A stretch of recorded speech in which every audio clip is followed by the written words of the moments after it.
Ako afatukwa ko tumhi. Yo medogbe na va gbe kepele avalaji. Egbe nu imedibe mi aponye Salomo pagbane tabla asike vodeke. Elego mesinamde Salomo pagbane tabla asike vodeke. Bible afanya de meno gbogbo be Bible afanya de nyu so boleme. Sigbe ke vodi ochi so boleme. Agbale de mi atogbe ore pe nya jojo we ya ohun kunde no babla hoho me. Elego mesinamde. Abede afeto pe ngbedodo efia be Yehowa pe ngbedodo ema. Amesi bobono jipo pintola pepepepe wole usekata tola pe fofalitela ai bloda na Yehowa be si chope pre ni mosese ni mouse umedo ando ela bana ado cho hevi motrela pe ado polime chodo vosi pe anu me acho pe fo achoji o fa la te na bedo akpo honu ga pe da gbito yin pe nya tepela ma force ami won ji plan trust volume le keke me do voice les hommes blue come gbe do hola me hunse le no blame le dollar akpe ni no engine da how akpe wode won si me ke ola mate di won fa ba pe won ko akwale si wade te pe na me fodi ela bena jipo bi to la ne jono pe jogbe fo ma popo ya ka me mate di wa padon ela bena do pe dollar do won ni wa pota olu mo kataji asime wa ko odo ni magacho afo ana de pere ke o azo jata kula friji anya vuzile jata fi pe botri baji made ela bena kudi wi ma ku ado kokko pe ela bena nyen ko ayom ma to ne meri prile yame madele me ma hade bubu macho agbedidi adipone ma na agbedi amen ebe macho agbedidi adipone ma na agbedi amen ya obede melikprile hiame mebede melikprile hiame madele ma hade bubu nyato madibe ma gbonyade na nya vetore togbi ko fiche ebere te pa mi chore o me pogble na mi o me na mi nya o yo vo va fimi le Egypt wo fumi nyami do de gbeto me mi ba gede te pe yo le yo fifla be Africa de o gbole mi abe o history pete ya o va to mi le West Africa sorry ya o ko agbale bubu o ko le o ka fa gbele mi adom le fuma ya ta o menya o history o mabe Biblia no baba hohore no babla hohore mi anto mi awo nyan mi afa nyan ya o le momo da gbale me ale go me sinam good bo me dimere na se na de go me ba agbale yo va file mi agbore le Egypt de agbale yo va file o va 3 sile on ya fifia ya o da nko de jibe Biblia ka Yehowa pe nyaye ya ko Yehowa cover na ma bia o sero enya be si golea no me nya o va wo research va kunu me va bianu ta sene na se go me ya o tro no me vi ni place susube efu yo va le mia fia le go slave trader place susube colonial time pe efu yo bete mi pe mi ka le pepere mi ati wan le fu pe de tie place susube mi ati wan ide jipo place susube mo de Biblia me ma o gbele dade o nweta me bia se le yo video de me va ibere ma o de amede do blanu ne alo nu fo ka tutu mi wo kaka ya o yebe mi ame yubo yo mi le fu pe kwa chen ma o me tun va funu pli mi o ma bia me dibe ma bia o ema mi ame ibo de menye nu fo la we o amede keme ka ble wo de ma ga le susu me ma no gbo ma ga no gbo o menye nu fo la o anyi ni chi ma jana we o menye nu fo la o ame ni le so me ho me yo be ho ase ba today amede keme po ko sofo de keme apo e o because o ji me ya o le wo jime de ya mawu male machi na ofifila me gblonya de bayi mawu yi na chi nwe jana da me vokla me amenyu pa gbleji de ya mi awon mi subona ya mi kolon ko subona da pe ne mi me fo ko gbla yin gba o hade mi le sikadi o a o mi me fo ko gbleji o abi asha wan na ro asha hon yi minister o dasile hu ojo ide China mi atowe mi abo nkubu mi no agbe system no mi asi culture le mi asi afi yovo ko religion cover ma bia wese enye sigbia no me nya ode yeho abe ile kle o le hia me ya de o le me ma bia o se ga obe ga tore ma ide jipo fi adupela mo in otherwise jipo yire ese wona gato ta no de o le hia me de fe e fi abe fi na ye de avastros gato alo avanye kisinoto egbe wa me ve ne domele wo de e fi abe na deep we ma ya obe fodi la de ma ide jipo. Excuse me, maga biaselo no be amedebe inye hiatode hiato la pakaji ega echi popo alo ga popo pele hiatode level ka alo dope ka ele egbemasi nyagbemasi amekato gbe oyo na be hiato amekato gbe oyo na be gato alo echito vai kanu efe ya mene na sego mena tonyewe ye me va mo di ma va ta pa gbalo me di be na budoku me bibla hele ne na sego me be me ko bibla ko bana mi de fiafi to pe tato ya onyo ye ma yo amerike o go ma china o yo vo de sia de ke cho Europe va Africa de me bele adobla so pe tato ya onye no ga ko ji ele ko ne NGO cover o no ga va to pump inami o no ga va to fiafa menami o ma china we ne yo vo to ho na we kra chere e ko spy camera ko de ho me be nya de sia de ne le gbogbo ame ibode ya no sese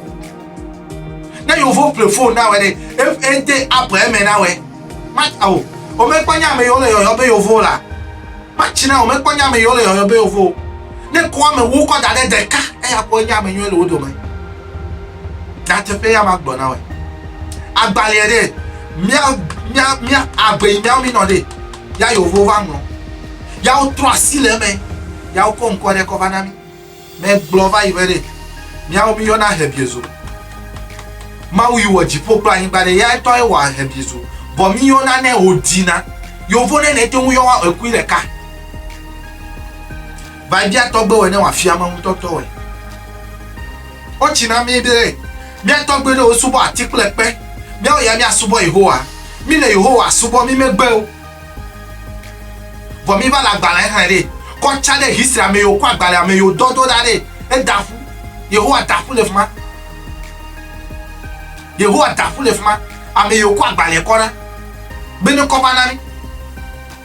ya ile solime home la pado 24/7 ma bleke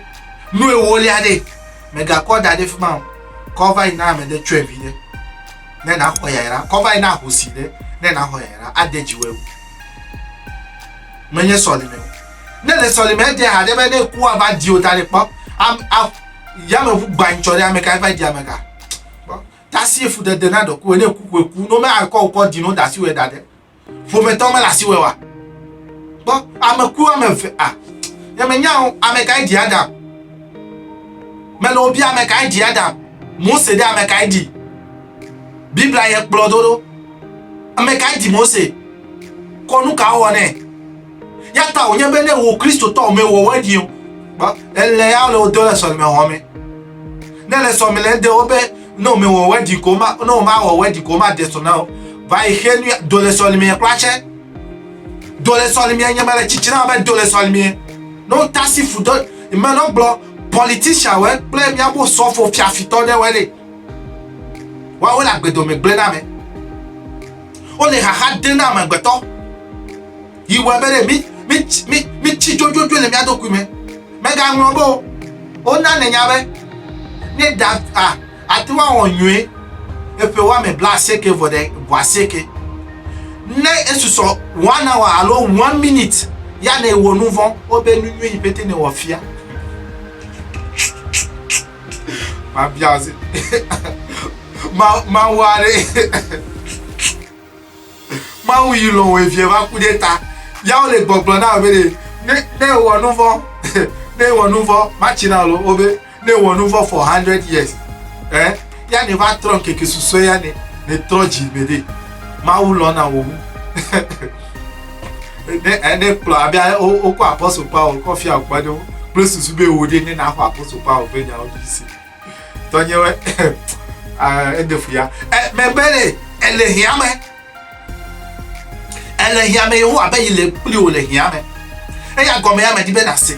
yewo abe yi le kpli wo le hiame ma bia o se lo leke wa nɔ kplim le hiame sukufe me le asi wo na va yi xe na viwo onya ɖevia do ɖe aƒe me yewo abe yi le kpli wo le me ya de wo le me ehia ga ne na kɔ va yi xe sukufie. Look at the system you are in. Ma china welo agbalẽ ne le ma gblẽ dede agbalẽ ne le dede yewo abe yi le kpli wo le hiame ɖe awo megbe Mose ƒe agbalẽ yewo ŋlɔ ɖe megbe ame ɖe bia se be ɖe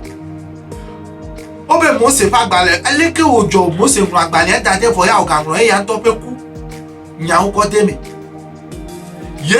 Mose ƒe kuku aleke wowɔ Yesu kura Mose kura wobe Mose ŋlɔ agbalẽ lo Mose ƒe agbalẽ wɛ gbãtɔ kawo yi ɖe atɔ̃lia ya me le gbɔgblɔ na wobe Mose ŋlɔe Mose ŋlɔe ɖe Mose ŋutɔ ŋlɔ agbalẽ gaŋlɔ teƒe yiwo kpɔe Farao ƒe fi va yi kpɔe le tɔto wòle abaka me ya wòle kusi me ya wòle tsatsa le tɔ dzi ya wòva nɔ ya wòwu ame ɖe ya wòsi Mose ŋutɔ ŋlɔ numa eŋlɔ eƒe ɖevi me ƒe nya gaŋlɔ eƒe ku teƒe eƒe ku megbe ƒe nya tse ɖe mea wo susu me nyewo sugbɔ ɖe me matsi meƒo nu sugbɔ ɖeko me di be ɖe na ʋuwo susu eya ta me va mɔ dzi miabe susu ʋuʋu ɖe ya le veve ɖe na miabe susu me ƒe ʋuʋu ɖe ya le veve na xlẽ agbalẽ ne na nya me ɖe wodo le mi enya ma gbɔ me le na wɛ nyɔe le me ɖe sia nyɔea susu ɖe kɔta gbɔ kɔ kpe ɖe kɔta me kɔ kpe ɖe na ame ɖeke me gava do le wɛ ele gɔme si nam de enya me le fi kafla ne me ku no me di mo me ya gɔme ye dziƒo akra nye me le ta me bu le dziƒo ŋu nye me le ta me bu le dzomavɔ ŋu ta ne tsi na be ma yi de dzomavɔ me nye wo wɔ mo nye me nya teƒe me tso ta nye me le fɔfɔ na teƒe me ye nye me le fɔfɔ ne o I am going to live a life free ele gɔme si nam de me wɔ video de miatɔ yiwo le India yiwo va yi ke ɖe ŋu ŋtsɔ ɖe me no gbɔgblɔ me ɖe they are living in peace. They don't need Jesus. They don't need hell. They don't need Satan. They don't rape themselves. Voyez que les sols me hommes bishop ouais open vous me yata bishop ma china we bishop yi ne kpɔ eya driver me lesi o nya be ya ntɔ le ʋɔ ku de nya be bishop re nyɔnu le ƒume ne ya ta me di be ame driver de ke me kpɔ ne le tsatsa ya wa nɔ nyɔnuviwo tsɔ nyɔnuviwo wa va bele gbe me wa va bele viviti me ne va tɔ ɖe fima de ko nyɔnuvi aƒu du age ɖe ʋɔ me ne tsrɛ wo kɔ ʋɔ dzo esi be le sisi na ame ɖe amegbetɔ ya le sisi na bishop is nobody. Bishop is nobody. If bishop curse me and I curse him, it will work. We are all the same. Elle vovone. Tu invipe akpe you are dona wede. Ade jiwe wu bishop pay ya ira iwa nawe. Ya eko egatuku ilasi we they cover the bishop na. Major tight na bishop yata man on condemn. They chop my money. Major tight na we major no woli na we odui. Ne me no kwa ma profide we plenye pega. Hade le ya le dodo ame o me ko chewe no ko du fifia de me dibe wonto na puta me wo tagbo aha ne na se go me le be agbanya de mi afa nya ya won de me menye ma wo de kedo ame de keda mo se pleli ya plan ma 419 ye ma china we mi atogbe kura wo na o wo na miracle wo yi o mo de bibla me mi dasile ma bo me bia keke pe jogbanyo na we aha ma be jagba wo che by wo YouTube na no na de fia aha no ma ti wa YouTube de bu YouTube na tokpe le kemele wonye fifula nyanga te kemela sinyo na de mama de la sinyo de anyine ma na mama we de wa no hotu na je me ko na dada de YouTube ji on tasi le dodo ame agbe doctor Kwame Nkrumah no de fi politician yo le mi asi le Ghana le fuma de me po de wa do me to le ke ne de wa to trombo susu abe ale yi Gaddafi wo bo susu de adenia ji ale wa no amebeto jira wa no property o jira ya konya no choko be privatization Ghana Airways nyima buda ya me Ghana Penusiano there's nothing Ghana Telecom buda ya me Ghana doesn't own anything ya olefuma yo vo iva fieto we ya na ba partner pli ya fi na ba zunya tato ele wo miao menga ngombo jagbane na subscribe enya de la siwe ko nglo dete enya ila sinyo ma glo ma enya de la siwe ko nglo dete bien keke pe jogbo mi na o mi ana